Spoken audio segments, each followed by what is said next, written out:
Hello students, so this is your art video and we're doing art history today, and we are starting a new time period, which is the High Renaissance. So you should have your package, and I want you to go ahead and take this page right here and go ahead and look at the vocabulary words, and we're going to go over that. Actually, before we do the vocabulary words, let's look a little bit about what is happening during that time period in the world, in the known world. Okay, so you can see, for instance, that in 1456 Gutenberg prints the Bible. So you've learned about that, and so that's an important fact that's happening during the Renaissance. Also, in 1492, Columbus sails to the New World. So during that time also this was happening. The Mona Lisa by Leonardo da Vinci was done, as well as the Sistine Chapel ceiling, and we'll talk a lot about this today, by Michelangelo. There's also, let's see, Martin Luther in 1517. Martin Luther begins the Reformation. So during that whole period of the Renaissance, a lot of things are stirring, and the Lord is really doing a work in Europe to bring about his gospel, the truth of his gospel. There's also the Spanish explorers. So there's a lot of exploration that is being done in the West, with Columbus sailing to the New World. So there's a lot of things that the world is really opening up to something different during the Renaissance. There's a return to really beauty and beautiful artworks. And, Leonardo da Vinci and Michelangelo are some of the most famous artists. So, and that was all during that time period. Okay, so I kind of wanted you to, and the Last Supper too. So you can see the picture right here at the bottom. This is a very well-known pictures. Lots of churches actually have had this picture in their, on their wall, framed. But that's very, very well known, and Leonardo da Vinci is the one who painted it. Okay, so let's go to this right here and let's read a little bit about High Renaissance. The two vocabulary words that we are learning is a Renaissance man is a cultured man who is knowledgeable, educated, or skilled in a wide range of fields. And a focal point is an area of the artwork that attracts the viewer's attention first. Okay, so that's what, when we say the focal point, that's where immediately your eyes are drawn to that area. Okay? All right. Baptizing Greco-Roman art.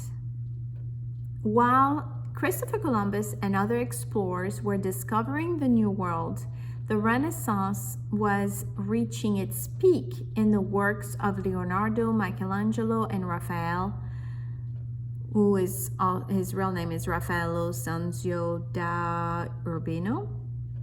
So Italian, all of them. Leonardo da Vinci, the ultimate Renaissance man, is famous for his inventions and studies in science. But his most famous work is a portrait of Lisa del Giocondo, that is the Mona Lisa. Now the Mona Lisa, you can see it below right here. The original painting is in Paris. It's in the Louvre Museum. And it is a very, I think you've heard of them. I would imagine. It's very, very famous. The painting demonstrates a skill in sfumato, which is an oil painting technique in which colors blend through the use of many translucent glazes. So glazes are just this liquid that you mix with the paint, and I guess he uses all kinds of different ones until it blended so much that the colors blend into each other. Michelangelo is known for shepherds and frescoes. Do you remember what frescoes are? So remember, frescoes are usually they're at the top of the ceiling of the wall. They're touching the ceiling, and they're usually like a small, I would say a small line of different designs. That's a fresco, or painting, or sculptures. Those are frescoes. And so he's known for making a lot of those, and for also drawing shepherds.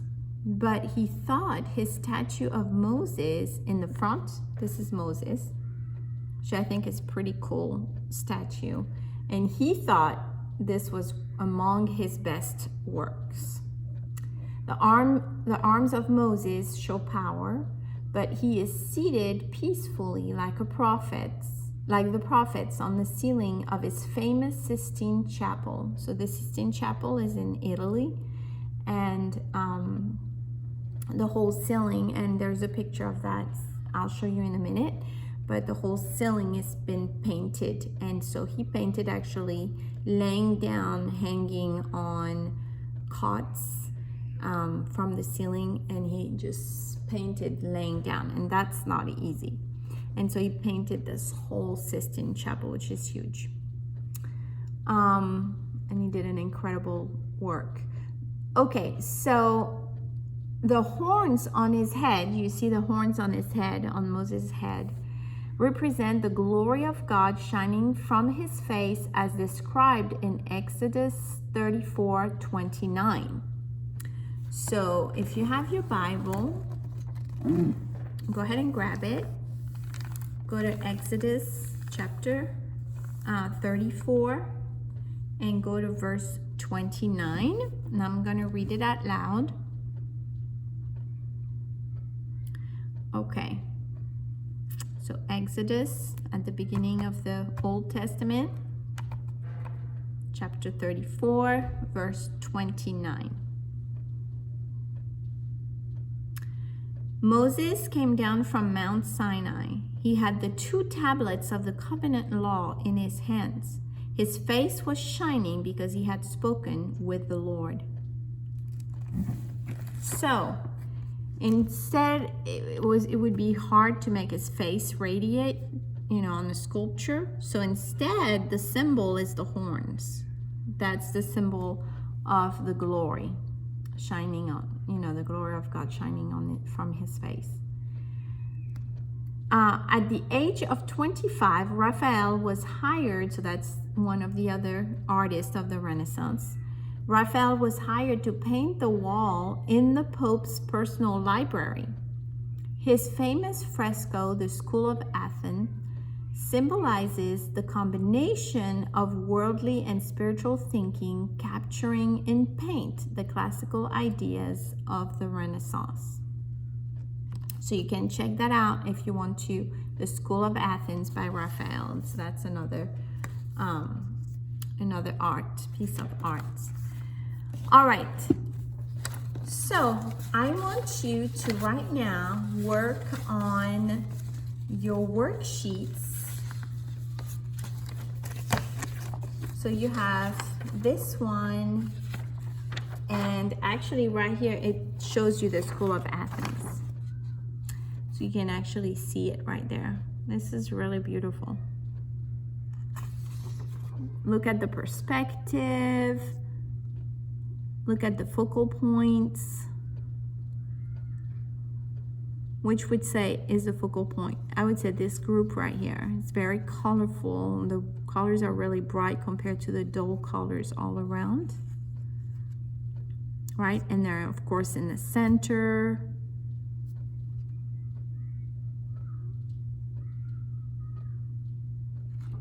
Okay, so that's the School of Athens. So go ahead and work on answering those questions right now. Right here on your worksheet number 2, you have the Sistine Chapel. So you can kind of see all the work that is done and all the details. Incredible.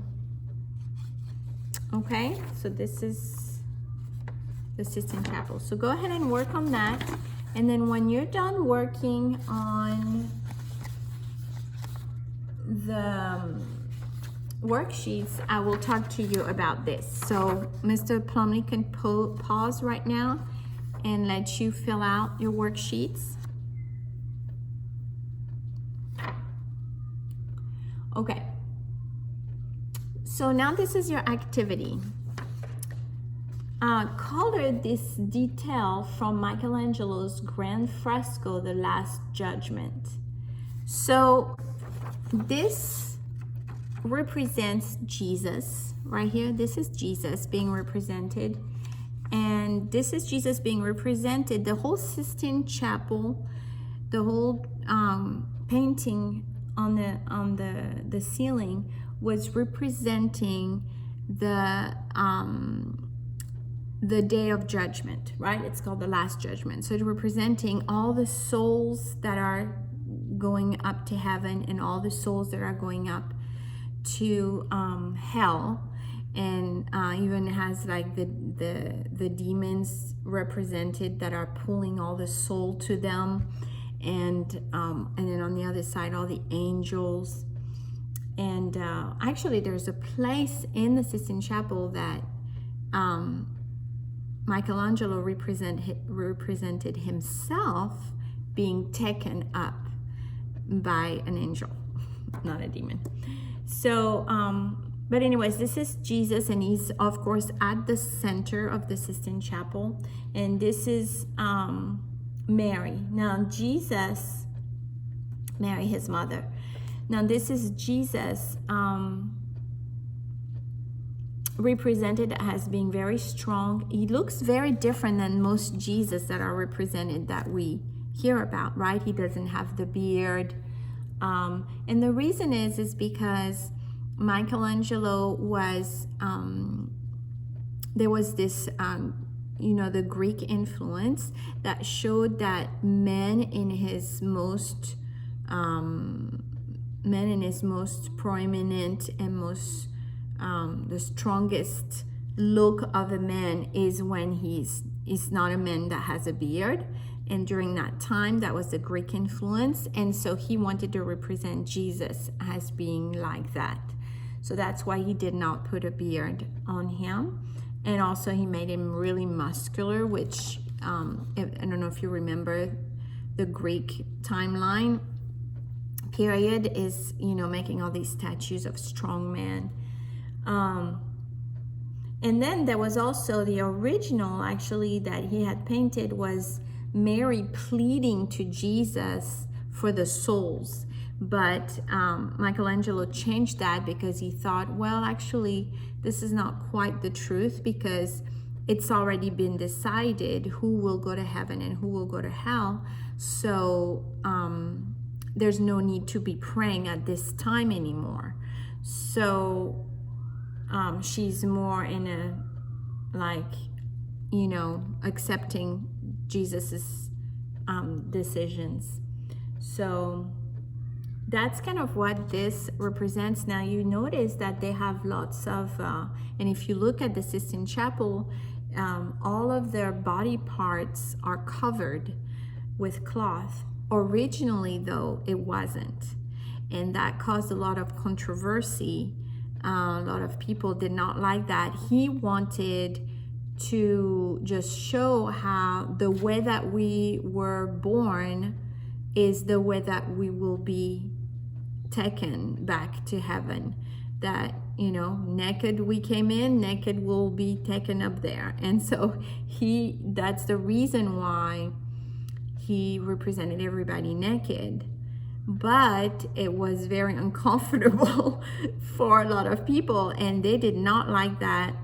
And so over the different centuries, they made changes where they actually covered the privates with cloth and